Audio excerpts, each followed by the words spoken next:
प्रिय छात्रों, आज हम कक्षा 8 के द्वितीय पाठ के शब्दार्थ, मौखिक प्रश्नोत्तर एवं लिखित प्रश्नोत्तर के संबंध में चर्चा करेंगे। आइए सबसे पहले शब्दार्थ पर विचार करते हैं। यहाँ पर पहला शब्द दिया हुआ है जर्जर। जर्जर का अर्थ है दुर्बल, कमजोर।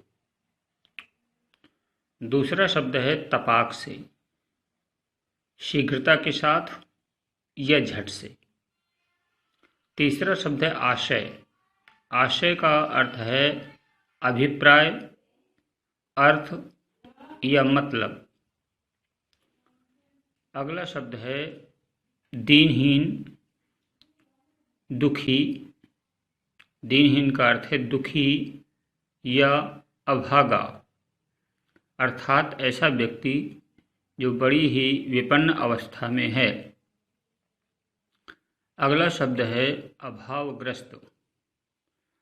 अभावग्रस्त का अर्थ है गरीब। गरीब जो अनेक वस्तुओं से रहित है। अगला शब्द है हताश। हताश का अर्थ है निराश, होपलेस। इस प्रकार से पाठ में आए कठिन शब्दों का शब्दार्थ आपको बताया गया।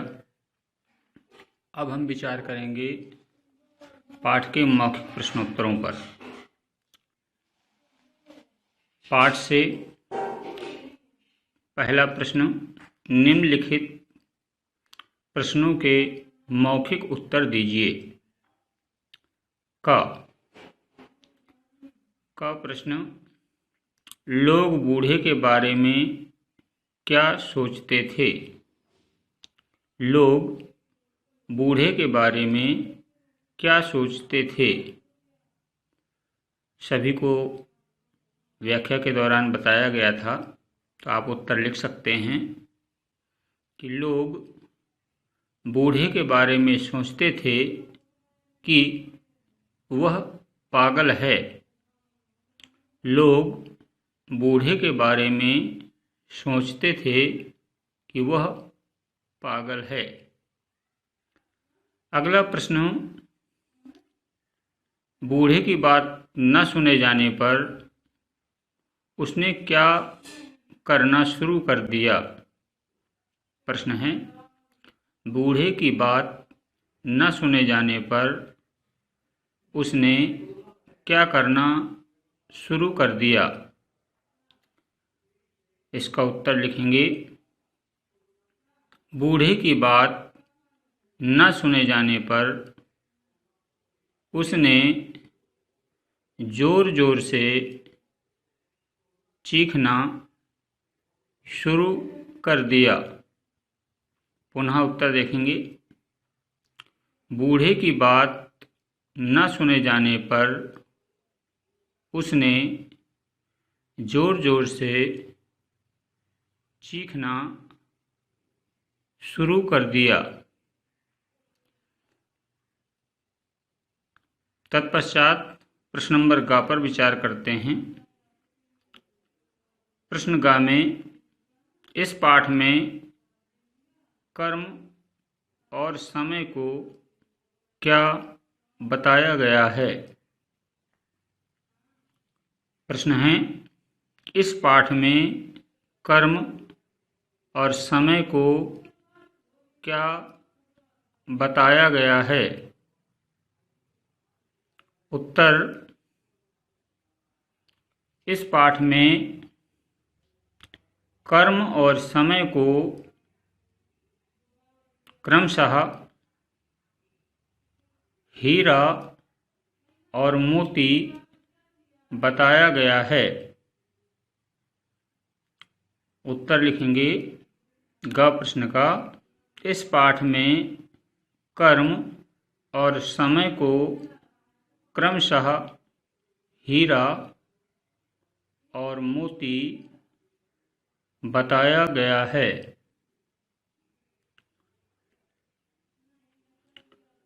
इसी पाठ का मौखिक प्रश्न में से घ प्रश्न, प्रकृति का क्या नियम है?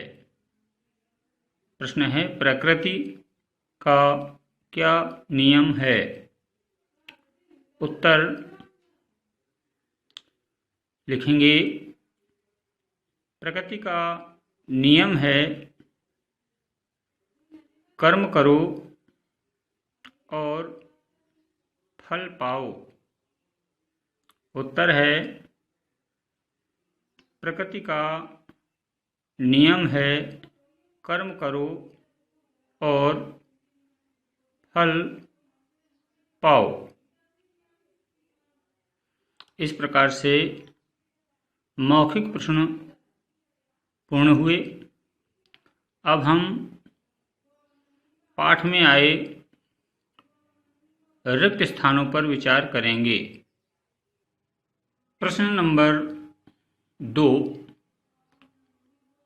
सही शब्द चुनकर रिक्त स्थान भरिए। सही शब्द चुनकर रिक्त स्थान भरिए।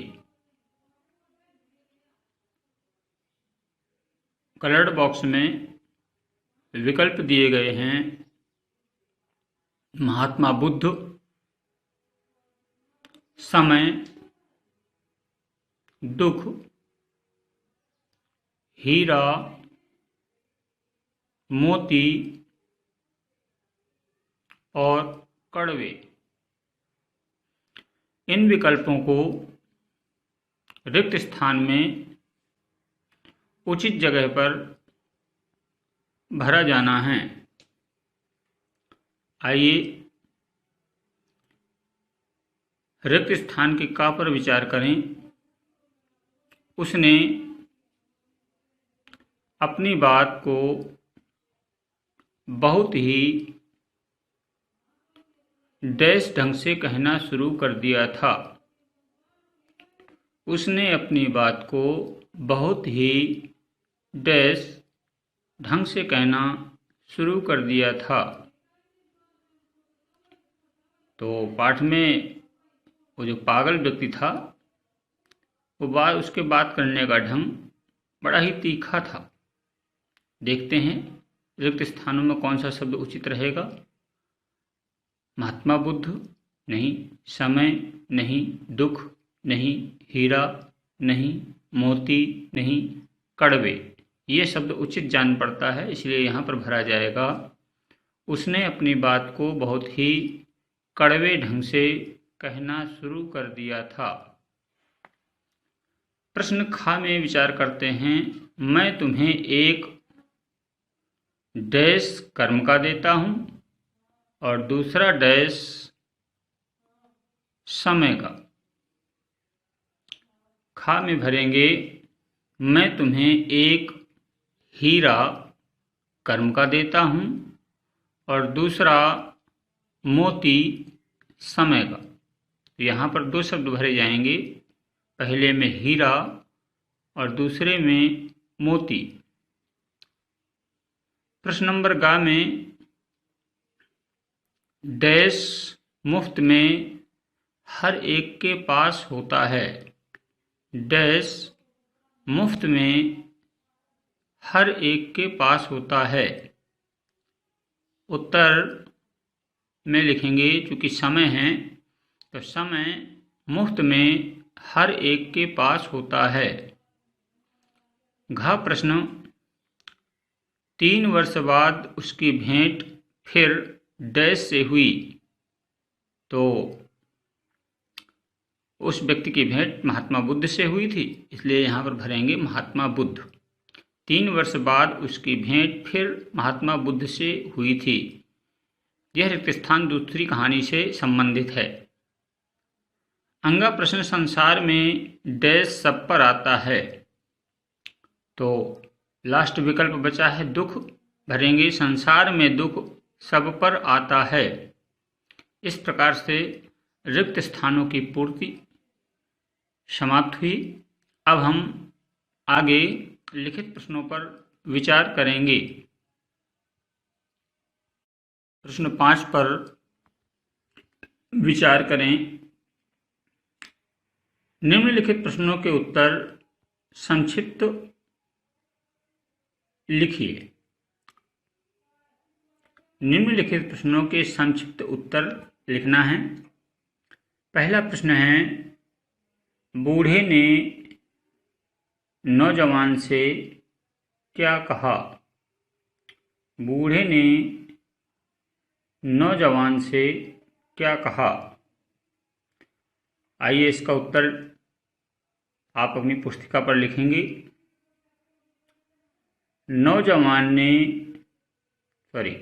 बूढ़े ने नौजवान से कहा,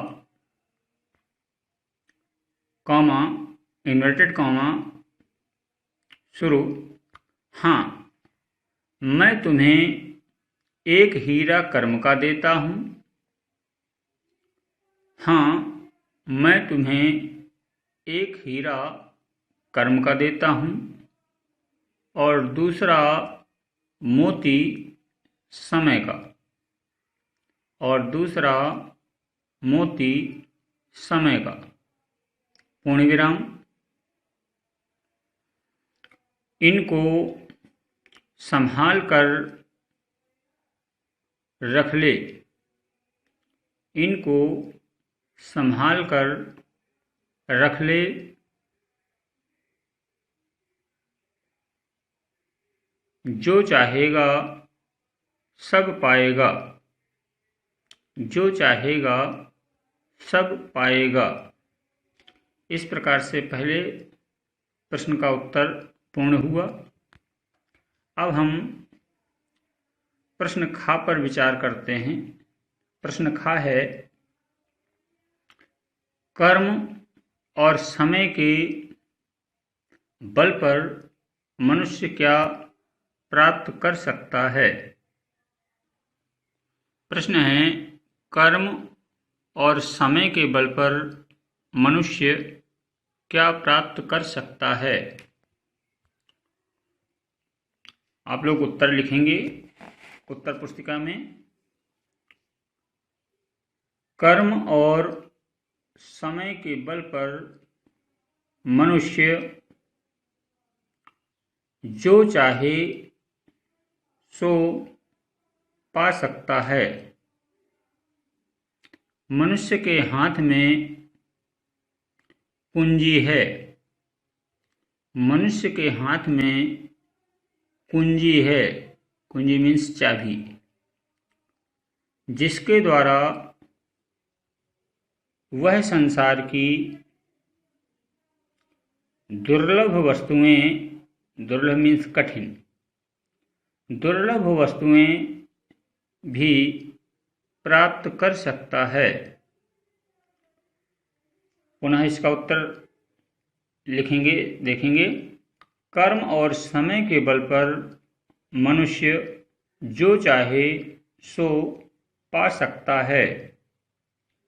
मनुष्य के हाथ में कुंजी है, जिसके द्वारा वह संसार की दुर्लभ वस्तुएं भी प्राप्त कर सकता है।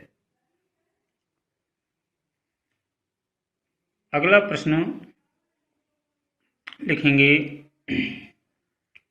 प्रश्न है, ग, व्यक्ति ने महात्मा बुद्ध से क्या वरदान मांगा? व्यक्ति ने महात्मा बुद्ध से क्या वरदान मांगा? उत्तर है, व्यक्ति ने महात्मा बुद्ध से वरदान मांगा, कामा, इन्वर्टेड कामा प्रारंभ, महात्मन, मुझे ऐसा वर दो कि मैं जीवन में कोई दुख ना पाऊं। उत्तर पुनः देखेंगे। व्यक्ति ने महात्मा बुद्ध से वरदान मांगा, महात्मन, मुझे ऐसा वर दो कि मैं जीवन में कोई दुख न पाऊं। इस प्रकार से प्रश्न नंबर का पूर्ण हुआ। अब हम प्रश्न नंबर अंगा के उत्तर पर विचार करेंगे। प्रश्न है, कर्म और समय एक ही सिक्के के दो पहलू हैं। कर्म और समय एक ही सिक्के के दो पहलू हैं, कैसे?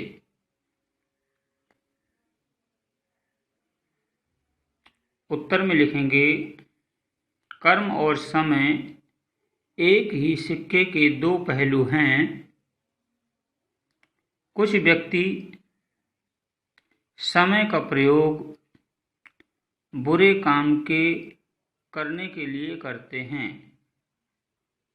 पुनः देखेंगे, कर्म और समय एक ही सिक्के के दो पहलू हैं। कुछ व्यक्ति समय का प्रयोग बुरे काम करने के लिए करते हैं और कुछ लोग समय के महत्व को समझकर अच्छे काम करते हैं। कर्म क्षमता और समय सबके पास है। कर्म क्षमता और समय सबके पास है। इनका उपयोग कर प्रत्येक व्यक्ति जो चाहे सो पा सकता है। इनका प्रयोग कर व्यक्ति जो चाहे सो पा सकता है। इस प्रकार से लिखित प्रश्नों के उत्तर आपको प्राप्त हुए। आइए प्रश्नोत्तर समाप्ति के पश्चात आप लोग वीडियो को केवल सुनेंगे और एक पे पृष्ठ सुलेख लिखेंगे। केवल सुन करके आपको सुलेख लिखना है। दिनांक तथा सुलेख डाल करके लिखना प्रारंभ करेंगे। लिखते समय पूर्ण शुद्धता का ध्यान रखेंगे। लिखें, 3 वर्ष बाद उसकी भेंट फिर महात्मा बुद्ध से हुई। पूर्ण विराम। पुनः सुने, 3 वर्ष बाद उसकी भेंट फिर महात्मा बुद्ध से हुई। पूर्ण विराम। उसने उनको बताया कि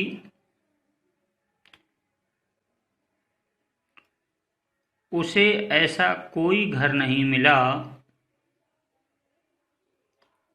उसे ऐसा कोई घर नहीं मिला जो दुख से खाली हो,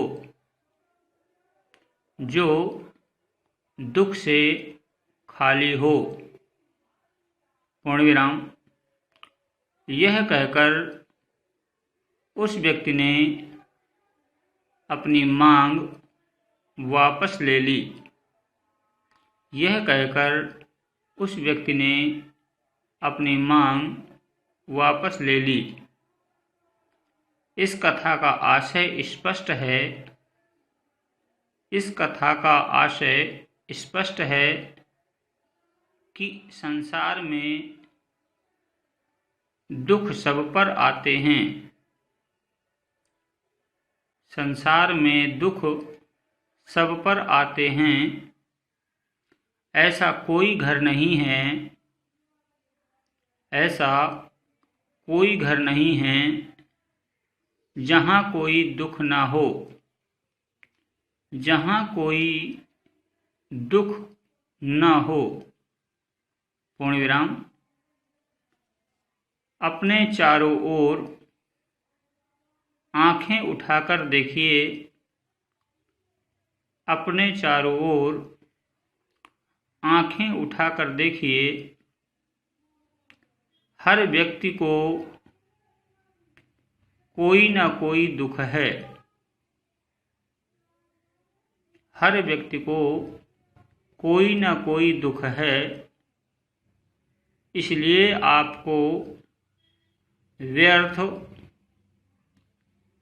हताश, उदास होने की आवश्यकता नहीं है। इसलिए आपको व्यर्थ, हताश, उदास होने की आवश्यकता नहीं है। पूर्ण विराम। पैराग्राफ चेंज करके लिखेंगे, आपके पास 2 अनमोल वस्तुएं हैं। आपके पास 2 अनमोल वस्तुएं हैं, कर्म और समय। कर्म और समय। पूर्ण विराम। आगे लिखेंगे, कर्म और समय 2 ऐसे रत्न हैं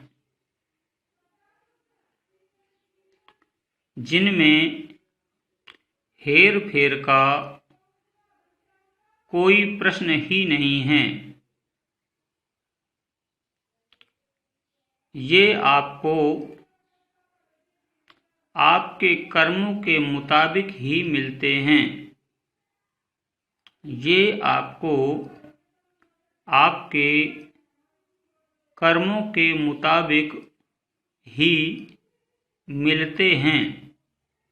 पूर्ण विराम। इस प्रकार से यहाँ तक आपको सुलेख लिखना है और तत्पश्चात देख करके उसको मिलान करना है, कहाँ पर कौन सी त्रुटि हुई है और उसे ठीक करना है। अगले वीडियो में आपको अभ्यास कार्य बताया जाएगा। धन्यवाद।